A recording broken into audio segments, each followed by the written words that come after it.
there were some occasions where we went to Coney Island on the subway, and it seemed to me that as you left the trains and you came down onto the mezzanine, there were endless numbers of food hawkers, and the mix of smells, food smells, in this enclosed area in these corridors that you had to walk through in order to get out on the street, were just unbelievable.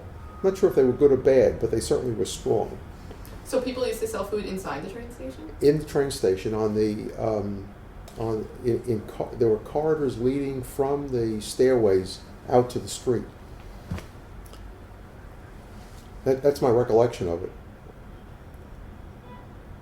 Do you remember that?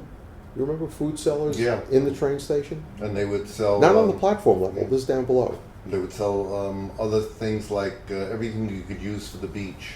Yeah, Like buckets and pails and shovels, right. Umbrellas, little coolers, and they would all, the last time, at the last weekend of the season, around Labor Day, there would be miracle sales where you could get anything really cheap because they had to get rid of it or just store it. Yeah, and that was sellers, guys with huge greasy paper bags filled with knishes, and their cry was homogenized hot knishes, homogenized hot knishes. I have no idea what was homogenized about them.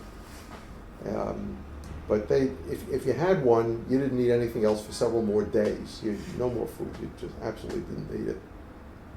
And then you told the story of the cold shower. Oh, the cold showers. Well, this is more of a teenage kind of recollection. A friend's grandmother, is it still going? A friend's grandmother lived in an apartment in one of the old row houses back in Mermaid Avenue or Neptune Avenue. So after we got finished with the beach, we were covered with sand and salty water, and we had our homogenized hot knishes and cold drinks and God knows what. We'd walk over to this house and take a cold shower. They had an outdoor, cold water only shower, and then we'd have snacks. And there were my recollection was that there were just crowds of people in the street. And I imagine a lot of these people didn't live in the neighborhood. They were just other relatives visiting so that they could, use people's homes to change clothing, to take a shower, to, just rest for a little while.